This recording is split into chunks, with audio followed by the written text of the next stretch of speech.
The first sign I was in trouble was not when my best friend slapped a $20 bill onto the picnic table and said, "I bet you can't get my sister to say yes." It was when his sister walked up behind me, took the bill, folded it once, and tucked it into the front pocket of my shirt. Then she looked me dead in the eye and said, "If you're going to gamble on my personal life, Owen, at least have the decency to make it interesting."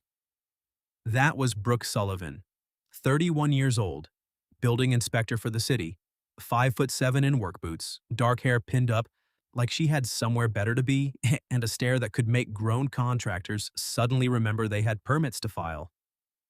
And me? I'm Owen Mercer. I was 29, a custom furniture maker, and at that exact moment, I was holding a paper plate with a half-eaten burger and wondering whether it was possible to choke on shame. We were in Drew Sullivan's backyard on a Saturday afternoon, celebrating his promotion at the fire department. Drew had been my best friend since freshman year of college, which meant he knew all my weak spots and felt morally obligated to press them in public. His biggest weak spot for me? Brooke. Not that I had ever admitted it, not out loud, not even after 3 beers, especially not after 3 beers. Brooke was Drew's older sister, which put her in the same category as police evidence, museum glass, and other things you were allowed to look at but absolutely not touch.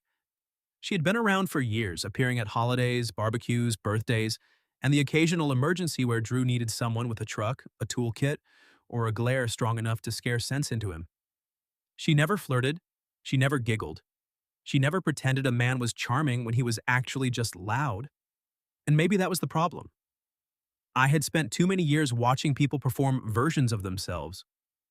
My last serious girlfriend had left me for a guy she described as more exciting, which was a polite way of saying he owned a motorcycle and never remembered anyone's birthday. After that, I stopped auditioning. I built tables, I fixed chairs, I paid my bills. I went home alone. Safe, steady Owen, the human equivalent of a well-installed cabinet. But Brooke never made me feel boring. She made me feel seen, which was much worse. Drew leaned back in his lawn chair, grinning like a man who had just discovered fire. "Come on, Brooke, don't act offended. You say no to everybody." "I say no to idiots," she said. "Same thing in this town." A couple people laughed. Brooke didn't. She kept looking at me. The 20 in my shirt pocket felt like it was burning through cotton. I pulled it out and handed it back to Drew. "No bet." Drew blinked. "What?" "No bet?" I repeated. "Your sister is standing right here." Brooke's expression shifted just slightly. Not softer, exactly. Brooke didn't do soft in public. But something in her eyes paused. Drew groaned. "Mercer, don't get noble now. It was a joke." "Yeah," I said. "But it wasn't a funny one." That killed the laughter faster than rain on a campfire. For one awful second, I thought I had ruined the party. Then Brooke took the 20 from my hand, slapped it flat against Drew's chest, and said, "He's right. Your jokes are getting lazy." Drew looked between us. "Traitors, both of you." Brooke turned away, but not before I saw it. The corner of her mouth lifted. Not a smile. A warning label. I tried to go back to my burger, but my appetite had left the premises. I drifted toward the cooler, mostly to give my hands something to do. The backyard was full of familiar noise. Kids chasing each other near the fence, Drew's coworkers arguing about baseball, someone's aunt asking who made the potato salad like it was a criminal investigation. Then Brooke appeared beside me and reached into the cooler. Her shoulder brushed mine. It was nothing, a half second of contact. But I noticed the faint scent of sawdust and citrus on her, and that annoyed me because sawdust was supposed to be my territory. "You always get that serious at parties?" she asked. I glanced at her. "Only when I'm being used as a weapon in a sibling dispute." "Please, if you were a weapon, you'd be something handcrafted and unnecessarily expensive." "A walnut-handled butter knife." "Exactly," I laughed before I could stop myself. Brooke pulled out a can of sparkling water and cracked it open. No beer, no cocktail, just lime water, and an expression that said she'd survived worse than backyards full of men with opinions. She nodded toward the patio. "Drew does that when he's nervous. Insults people. Performs." She took a sip. He got promoted, so now he has to prove he's still the same idiot. He is. I know, that's the problem. I love the idiot. There it was again. That thing she did. She could cut a man down with one sentence, then say something honest enough to make the ground feel uneven. I leaned against the cooler. For what it's worth, I don't think you say no to everybody. Her eyebrow rose. No? I think you wait until someone gives you a good reason to say yes. Brooke studied me over the rim of her can. The backyard noise seemed to dim a notch. And what would you know about my reasons? She asked. I should have made a joke, I almost did. But Brooke had a way of making jokes feel like cowardice. Not much, I admitted. Just that people call you tough like it's an insult. But I've seen you check on your mom's porch rail before anyone else noticed it was loose. I've seen you leave family dinners early because a contractor called some single mother difficult for asking about mold. And I've seen Drew calm down when you walk into a room, even if he pretends you irritate him. Her face changed. This time I couldn't name it. Surprise, maybe, or caution. You pay attention, she said quietly. Occupational hazard. Furniture makers notice stress points. That got me the smile, a real one, small, reluctant, devastating. Then Drew shouted from across the yard, Hey, Owen! You ask her yet, or did your courage file for unemployment? Brooke closed her eyes for 1 second. I wanted to disappear into the cooler. Instead, she stepped closer. Not a lot. Enough that I could see a tiny fleck of gold in her left eye. So, she said, were you going to ask me something? My mouth went dry. Brooke, careful, she said. This is where men either get honest or get predictable. That should have scared me off. It didn't. Maybe because I was tired of being safe. Maybe because I had spent years pretending not to notice how her laugh felt like a match in a dark room. Maybe because she had just given me a choice. And for once, I didn't want to choose the easy exit. I was going to ask if you'd have dinner with me, I said. Not because of Drew, not because of the bet. Because I've wanted to ask for a while and kept telling myself I had good reasons not to. Her gaze held mine.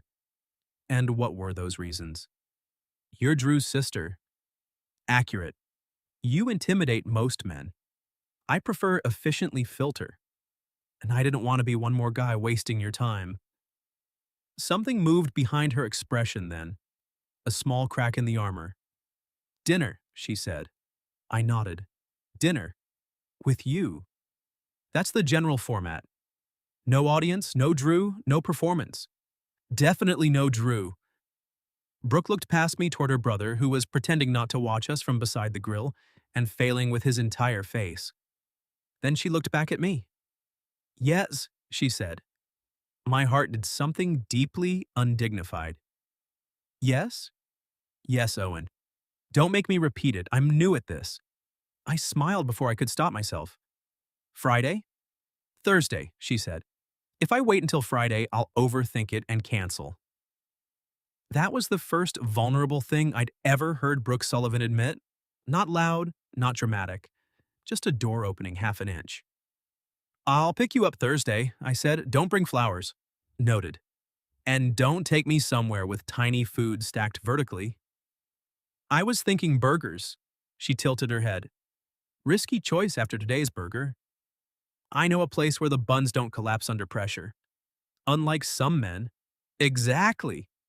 She laughed then, and I swear Drew's entire backyard turned to look. Because Brooke Sullivan laughing at a man was apparently a neighborhood event. For a few minutes, I forgot about the bet. I forgot about Drew. I forgot about the $20 bill and the fact that I had just stepped over a line I had respected for almost 7 years. All I could think was that Brooke had said yes. To me. Then, Drew's mother, Linda, walked out of the house holding Brooke's phone. Brooke, she called, her voice careful in a way that made Brooke's smile vanish. Honey, it keeps ringing. Brooke took the phone, glanced at the screen, and went completely still. I didn't mean to look, but I was close enough to see the name flashing there. Caleb. Brooke didn't answer. She just turned the phone face down in her palm and looked at me like our Thursday dinner had suddenly become more dangerous than either of us expected. Then she said, Owen, before you decide you still want to take me out, there's something you should know. There are phrases that sober up a man faster than black coffee. We need to talk. I'm late. Before you decide you still want to take me out. That last one hit me right in the ribs. Brooke stood near the cooler with her phone face down in her hand, all the color gone from the easy, almost smile she'd given me 30 seconds earlier. Behind her, Drew was pretending not to hover. Badly. I lowered my voice. Do you want to step out front? Brooke looked at me for a beat, as if she expected me to take one giant step backward and thank her for the warning. When I didn't, she nodded. We cut through the side gate away from the backyard noise. The front of Drew's house was quieter, shaded by two old maple trees and the kind of afternoon light that made everything look gentler than it was. Brooke stopped beside my truck. Of course she did, because fate had apparently decided my tailgate was the designated location for emotional damage. She stared down at her phone. Caleb is my ex-fiancé. I kept my face still. Not because I felt still, because the word fiancé landed hard. How long ago? I asked. 3 years since I ended it. 2 since he stopped trying to turn every conversation into a negotiation. And now he calls every few months when he remembers I exist and wants something. I watched her thumb rub once over the edge of her phone case. A nervous habit. Brooke Sullivan had nervous habits. The discovery felt too intimate to look at directly. What does he want this time? I asked. Her laugh had no humor in it. Probably money or absolution. He was good at wanting both. I leaned back against the truck, leaving space between us. You don't owe me an explanation. I know. Then why are you giving me one? She looked up. There she was again. Not the inspector, not Drew's terrifying sister, just Brooke, trying not to flinch before the blow landed. Because I said yes, she said, and I don't do that unless I mean it. My chest tightened. That was the thing about Brooke. She could hand you one honest sentence and make it feel like more than anyone else's speech. I turned slightly toward her. Then I'll say this once so you don't have to guess. Caleb calling doesn't change Thursday? Her eyes narrowed. You don't know anything about him. I know you didn't answer. That's your standard? No. I smiled a little. My standard is that you looked me in the eye and said yes like it cost you something. I'm not giving that back because some guy's name lit up your phone. She studied me so long I wondered if I'd said too much. Then she stepped closer and poked my chest with one finger. You have a problem, Mercer. Only one? You make reasonable sound dangerous. That's the nicest thing anyone's ever said to me. It was not a compliment. It had structure. That did it. Her mouth tilted, reluctant and warm, and something in me unclenched. For a moment, it was just the two of us beside my truck, hidden from the backyard by the fence close enough that I could see where a strand of dark hair had escaped her clip and curled against her cheek. I wanted to touch it. I didn't. Brooke glanced down at the space between us. You're not going to ask what happened? Not unless you want to tell me. I thought men hated not knowing. Furniture makers live with mystery. You ever open up an antique cabinet and try to figure out what the last guy was thinking? Usually, I'm the one failing the antique cabinet. You'd pass inspection. Her eyes flicked to mine. Careful, compliments before a first date can look like bribery. I don't have enough money to bribe you. True. I laughed, and this time she laughed with me, quietly, like she was surprised she still could. Then her phone buzzed again. The sound snapped between us. Brooke looked down, jaw tightening. I didn't touch her. I wanted to, but I knew enough to know that wanting wasn't permission. She hit decline. Then she turned the phone off completely. When she looked back at me, something had settled in her expression. I was engaged to him for 8 months, she said. He liked that I was strong until my strength got inconvenient. He liked my job until I wouldn't bend rules for his friends. He liked being with me until he realized I wasn't going to admire every bad decision and call it ambition. I stayed quiet. He didn't hit me, she said quickly, like she'd had to clarify that before. He didn't cheat in some dramatic way. It was smaller, meaner. He made me feel like I was hard to love because I didn't make myself easy to handle. Anger rose in me, hot and useless. But Brooke wasn't asking for my anger. She was offering me a wound and waiting to see if I'd poke it, so I said, he was wrong. Her throat moved. You don't know that. I do. Owen, I know because Drew loves you.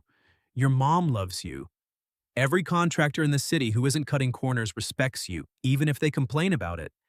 And I stopped because the next words had teeth. Brooke's eyes softened. And you? She asked. There it was, the challenge, the invitation. I could have made a joke again. I didn't. And I've spent years looking forward to any room you walked into, I said. So if you're hard to love, Brooke, it might be because some men show up with the wrong tools. She stared at me. The street was quiet. Somewhere behind the house, Drew shouted at someone for overcooking a hot dog. Brooke took one step closer, then another. You talk like that on Thursday, she said, voice low, and I might not be responsible for my actions. My pulse kicked. What kind of actions? Don't get ambitious. Too late. For one charged second, I thought she might kiss me. Instead, she reached up and fixed the collar of my shirt where the 20 had crumpled it earlier. Her fingers brushed my throat, light and deliberate. It was barely contact. It still ran through me like a lit fuse. There, she said. Presentable. I wasn't before? You were earnest. It's similar, but less dangerous to bystanders. I caught her hand before she could drop it. Not tight. Just enough to ask. Her fingers rested in mine. She could have pulled away, she didn't. The relief of that nearly undid me. Thursday, I said. Thursday, she echoed. Then, because Brooke apparently believed mercy was for weaker women, she squeezed my hand once and added, Pick me up at 7. Wear that blue shirt you have. I blinked. You know my shirts? I'm observant. I thought that was my line. You notice stress points. I notice shoulders. My brain briefly lost all language. Brooke smiled like she knew it. Then the front door opened and Drew appeared on the porch, squinting at us. Everything okay? Brooke didn't snatch her hand away. She let go slowly like it had been her decision from beginning to end. Fine, she called. I'm going on a date with Owen. Drew froze. I had seen the man run into burning buildings, but this was apparently too much. With Owen? No, Brooke said. The other Owen I keep by the cooler. Drew pointed at me. If you hurt her, I'll hurt him myself, Brooke said. Drew lowered his finger. Fair. I should have been uncomfortable. Instead, I felt absurdly happy. Brooke turned back to me, and for the first time all afternoon, the shadow Caleb had cast over her face was gone. Not forgotten, just not winning. She tilted her head toward the backyard. Come on, Mercer. If we stay out here much longer, Drew will start planning our breakup speech. I opened the gate for her. Does this mean I passed the pre-date inspection? Brooke paused beside me, close enough that her shoulder brushed my arm. For now, she said, but I'll need a more thorough evaluation Thursday. Then she walked back into the party, leaving me standing there like a fool with a hammer in his chest and the distinct, terrifying feeling that the safest thing in my life had just become the biggest risk I wanted to take. By Thursday at 6:42, I had changed shirts twice.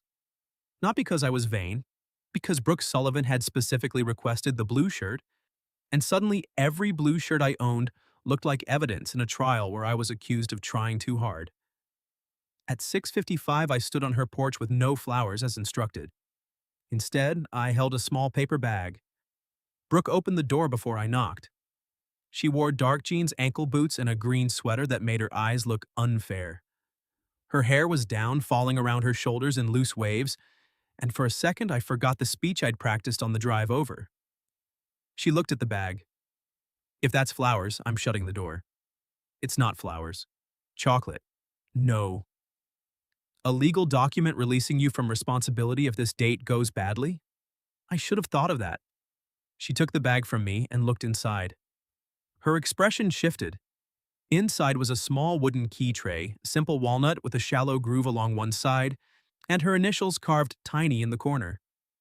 I'd made it the night before because apparently I was the kind of man who handled romantic panic with sandpaper. Brooke ran her thumb over the initials. You made this? Yeah. For my keys?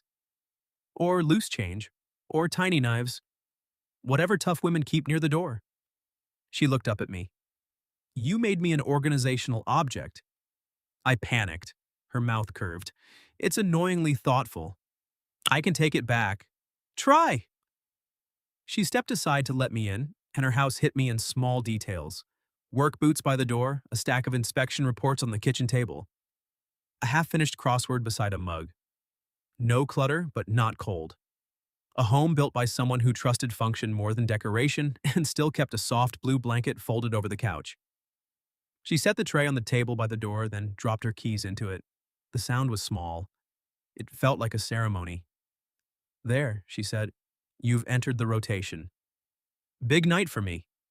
Don't get smug. My mail basket has seniority.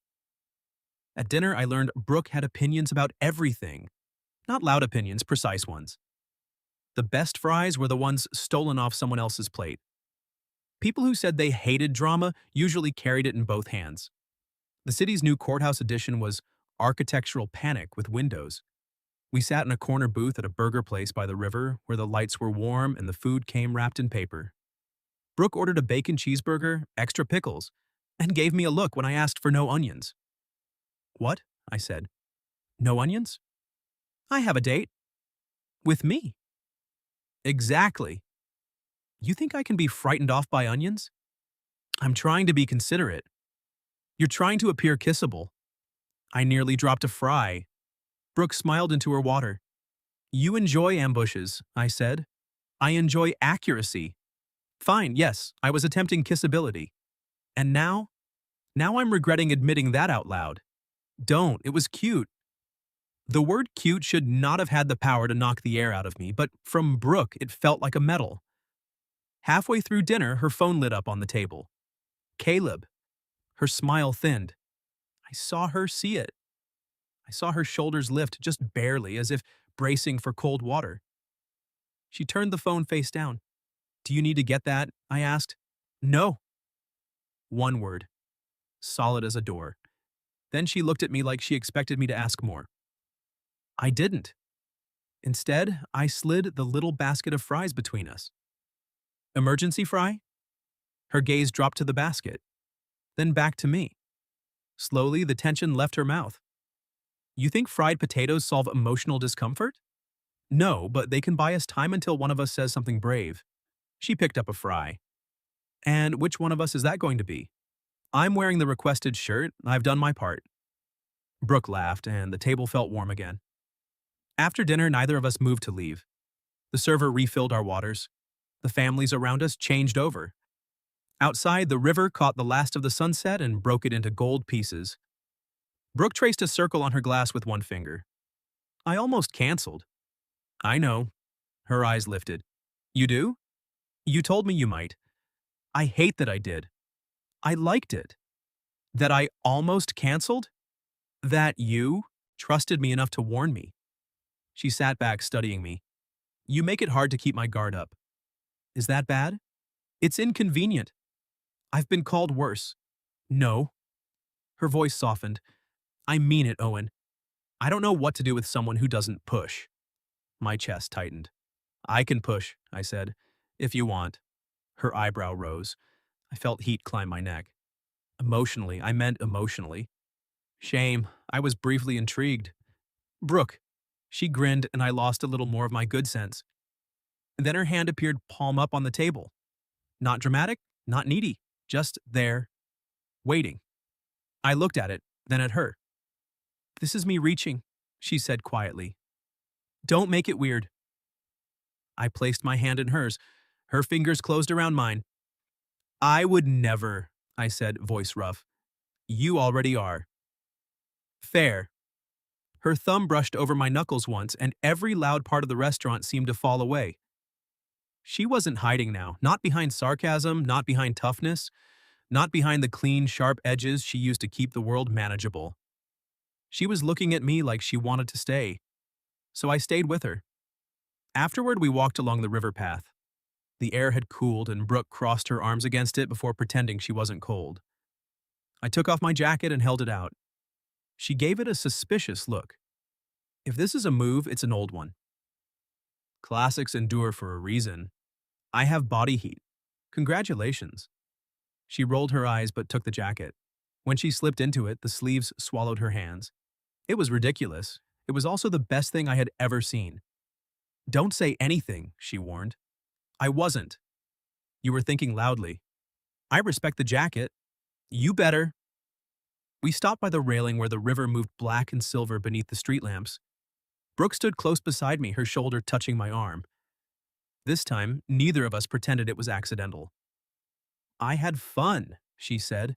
You sound surprised. I am. Ouch.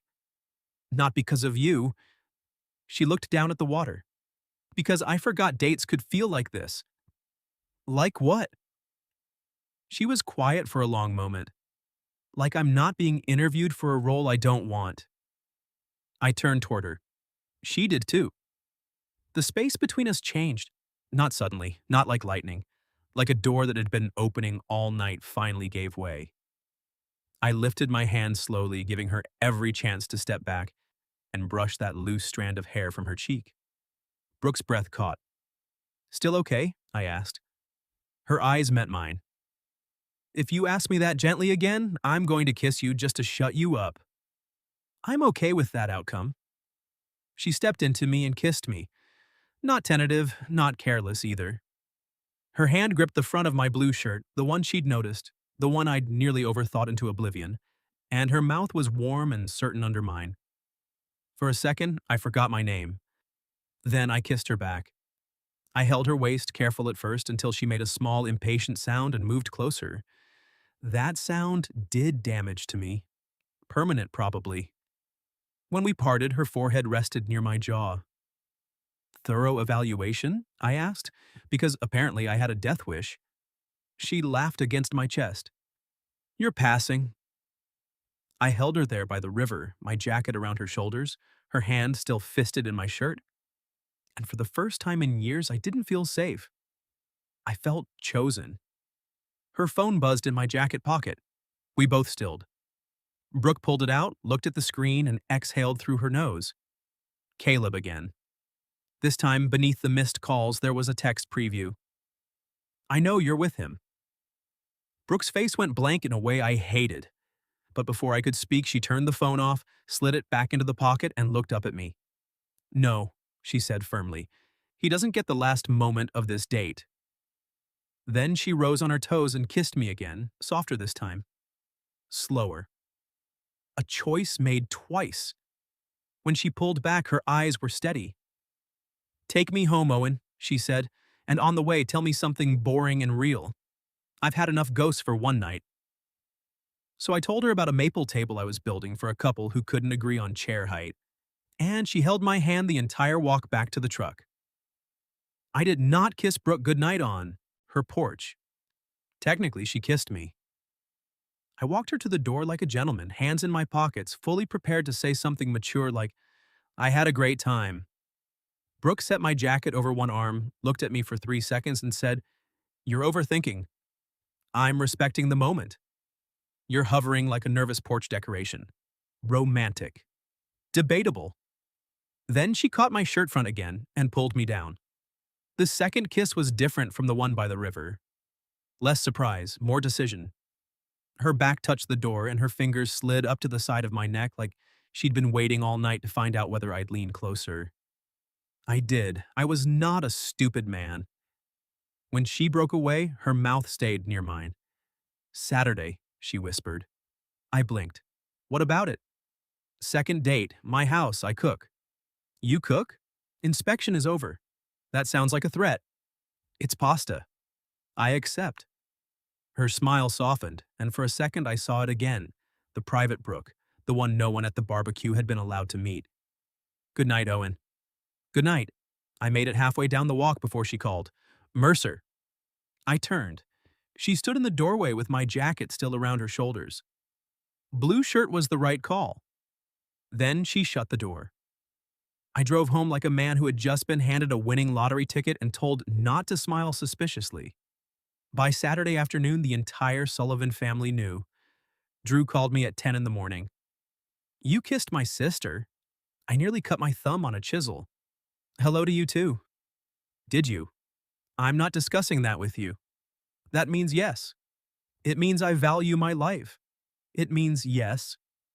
I set the chisel down. Drew. He went quiet. That was rare enough to alarm me. I'm not mad, he said finally. Could have fooled me. I'm, no, recalibrating. Try not to hurt yourself. She's different with you. My hand tightened around the phone. How? Less like she's waiting for someone to prove her right. That landed deep. I looked around my workshop at the clean lines of unfinished tables, the smell of cedar and oil, the steady things I understood. Brooke was not steady. Brooke was a locked door, a lit match, a structural load I hadn't calculated for. And still, every part of me wanted in. I'm not playing around with her, I said. I know. Drew exhaled. That's what scares me. Before I could ask what he meant, he hung up. Brooke's house smelled like garlic, basil, and something rich simmering on the stove when I arrived at 7. She opened the door barefoot, hair clipped up badly, wearing jeans and an old black t-shirt that said, "Permits are not optional." I stared. She glanced down. What? That shirt is aggressive. This is my casual personality. I'm into it. Her eyes warmed. Careful, Mercer. Compliment the shirt too much, and I'll wear it to meet your mother. My mother would respect the message. Then she has taste. Dinner was pasta with spicy sausage, bread she claimed not to have baked but clearly had, and a salad she apologized for because leaves are not the point of a meal. We ate at her kitchen table, knees bumping once, then again, until she finally hooked her foot around the leg of my chair and dragged me 2 inches closer. There, she said, more efficient. Is this a seating code requirement? Personal preference. Those 2 words did more to me than they should have. After dinner, I washed dishes while she dried, despite her arguing that guests didn't work. I make furniture, I said. My love language is handling splinters and wet plates. Brooke paused with a towel in her hands. I realized what I'd said. I didn't mean. I know. Her voice was quiet. But don't take it back. So I didn't. We stood side by side at her sink, our reflections faint in the dark kitchen window. Her shoulder brushed mine. Then she leaned her hip against the counter and looked at me like she'd made a decision. Caleb came by my office yesterday. My stomach went tight. She held up a hand before I could speak. I'm fine. He didn't threaten me. He just wanted to talk. About what? About how he's changed, about how I'm overreacting, about how seeing me with someone else made him realize what he lost. I dried my hands slowly. And what did you say? I told him he lost access, not property. Pride hit me so hard it almost hurt. That's a good line, I said. I practiced in the bathroom mirror. The honesty of it cracked me open. I took one step closer. Were you scared? Her jaw worked. Yes, she said. Not of him, exactly. Of becoming the version of myself I was with him. The one who explained and defended and softened every boundary so he wouldn't call me cruel. I reached for her hand. She gave it to me. I don't want you to soften your boundaries for me, I said. I want to know where they are. Her eyes shone, but her mouth turned wry. That is a dangerously attractive sentence. I'm full of them. Don't ruin it. I smiled and she stepped into me, resting her forehead against my chest. The move was so unguarded I barely breathed. I wrapped my arms around her, not to protect her, to hold the woman who had chosen my kitchen table honesty, my blue shirt, my awkward gift, my careful hands. She sighed like she'd been carrying something heavy and had finally set down one corner. I like you, she murmured into my shirt. My heart stopped behaving. I like you too. No, I mean, she leaned back enough to look up at me. I like you in a way that makes me want to make room. That's new for me. There are moments when a man should say something perfect. I kissed her instead. Brooke made a soft sound and rose into it, hands sliding around my waist. The kiss started tender, then deepened, slow and hungry, with the kitchen light warm above us and rain beginning to tap against the windows. When we parted, she touched her thumb to my lower lip. Your trouble, she said. I was considered very reliable until recently. Not by me. No. She shook her head. I knew you were dangerous the minute you refused that bet. I laughed softly. That was my least seductive moment. To you, her phone rang from the table. We both looked. Not Caleb. Drew. Brooke answered on speaker. If you're checking whether your friend is alive, he is. I need you both to listen, Drew said, voice clipped. Caleb just showed up at the station asking about Owen. Brooke's face went cold. I reached for her hand again, and she gripped mine hard. Drew continued. He didn't make a scene, but he was fishing. Where Owen works, where he lives. I told him to get lost. Brooke closed her eyes. Thanks, she said.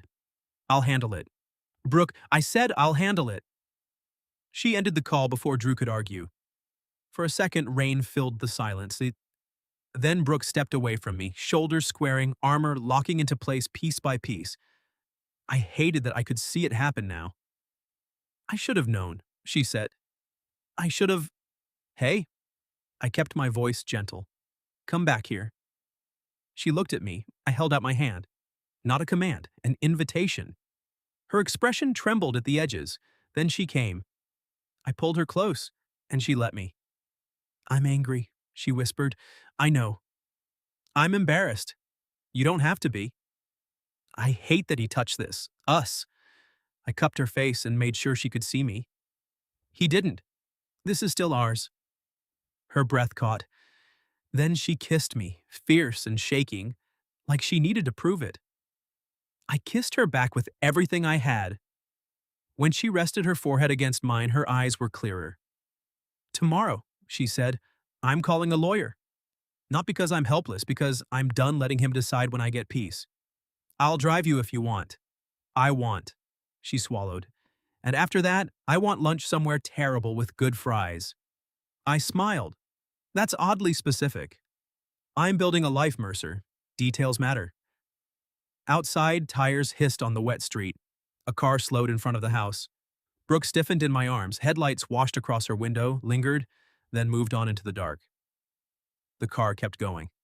For 3 seconds, neither of us moved. Then Brooke exhaled so hard it sounded like surrender, and fury had left her body at the same time. I hate this, she said. I know. No. She stepped back enough to look at me. I hate that my first instinct is to make myself smaller so this doesn't splash on you. I reached for her hands. Brooke, I'm serious. This is the part where I usually start calculating what I can handle alone. And? Her fingers tightened around mine. And I don't want to do that with you. There it was. Not a grand declaration. Not violins in the rain. Just Brooke Sullivan standing in her kitchen, barefoot and brave, choosing not to disappear behind her own armor. I kissed her knuckles. Then don't. Her eyes went glossy. You make it sound simple. No, I make cabinets. Those are simple. This is terrifying. That got a wet laugh out of her. Good, she said. I'd hate to be terrified alone. The next morning, I drove her to the lawyer's office. Brooke wore her inspection boots, and the expression she used on men who thought, probably up to code, was a legal defense. She didn't need me to speak for her. She didn't need me to save her. She wanted me in the chair beside her. That mattered more. The lawyer, a sharp woman named Priya Desai, listened while Brooke laid everything out. Calls, texts, the office visit. Caleb asking Drew where I lived. Priya didn't dramatize it. She didn't dismiss it either. We'll send a formal no-contact letter today, she said. If he violates it, document everything. Don't engage, don't explain. Boundaries don't require debate. Brooke glanced at me. I mouthed, good line. She almost smiled. Afterward, we went to the worst diner in the county and ordered fries that tasted like salt, grease, and victory. Brooke dunked one in ketchup and said, this place would fail 3 inspections. Should we leave? Absolutely not. She slid into my side of the booth instead of sitting across from me. I looked down at her thigh pressed against mine. This a new seating code? Personal preference. I put my arm along the back of the booth. She leaned into me like she'd been doing it for years. For a while, we just ate fries and watched rain beat on the window. Then Brooke said, I'm not going to pretend I'm suddenly easy. I didn't order easy. Her gaze lifted. I continued, I like you exact. Difficult. Funny when you're trying not to be. Brave when you're scared. And annoyingly correct about onions. You're admitting I was right? Don't make me regret vulnerability. She smiled, then rested her head on my shoulder. I choose you too, she said quietly. Too. Like she'd heard the words I hadn't been brave enough to say yet. That night, Caleb called once. Brooke didn't answer. He texted twice. She forwarded both to Priya. 3 days later, he showed up outside the city building, not yelling, not threatening. Just standing there like presence alone could pull Brooke backward. It didn't. She walked out with two coworkers, looked him in the eye, and said, You received the letter. Leave. When he tried to argue, she didn't explain. She went back inside and called the police. The story could have become about him then. It didn't, because Brooke refused to hand him the plot. By the following week, Caleb was officially warned. By the end of the month, after one more message he claimed was closure, Priya filed for a protective order. Drew wanted to personally launch him into the sun, but Brooke told him there was a waiting list. I was there for the hard days. More importantly, I was there for the ordinary ones. Tuesday tacos, Sunday coffee. Her laughing at me because I talked to stubborn table legs like they were misbehaving pets. Me learning that Brooke sang badly in the car, but only when she thought I wasn't listening. Our third date was at my workshop. She walked around touching sanded edges and inspecting joints with devastating seriousness. This is beautiful, she said, hand resting on a cherrywood dining table. Careful. Compliments before dessert can look like bribery. She looked at me over her shoulder. Who said anything about dessert? I set down the rag I'd been holding. She crossed the room slowly, wearing that look I now knew meant I was in very serious trouble. When she reached me, she put both hands on my chest. You know, she said, Drew still thinks this started because of his bet. Drew thinks smoke detectors are optional if you wave a towel fast enough. True. I brushed my thumb along her jaw. It started before the bet. Her eyes softened. When? I thought about lying, making it sound casual, less vulnerable. But Brooke had never given me less than the truth, even when it cost her. The night your mom's porch rail broke, I said. You fixed it in the dark with a flashlight between your teeth, then yelled at Drew for handing you the wrong screws. I remember thinking, whoever gets loved by her will never wonder if she means it. Her lips parted. That was 4 years ago, she whispered. I know. You waited 4 years? I'm patient. You're ridiculous. Also true. She rose onto her toes and kissed me in the middle of my workshop, surrounded by sawdust and unfinished wood and everything I used to build things that lasted. This time, I didn't feel like I was stepping over a line. I felt like I was finally walking through the door. 6 months later, Drew hosted another backyard barbecue. Same picnic table, same cooler, same grill he claimed worked better with personality, which meant one side burned everything and the other side remained legally raw. Brooke arrived with me. Not behind me, not ahead of me, with me. Her keys were in the walnut tray by her door now, every day. My jacket lived on her coat rack. A drawer in my dresser held 2 of her shirts, one of which still warned that permits were not optional. We weren't perfect. She still overthought. I still went quiet when I worried I'd said too much. Sometimes Caleb's name appeared in paperwork, a fading stain the legal system was slowly washing out. But he wasn't between us. No one was. Drew saw us walk in holding hands and groaned. I created a monster. Brooke lifted an eyebrow. You created nothing. You lost $20 and almost ruined your own party. I brought people together. You objectified my dating life. With love.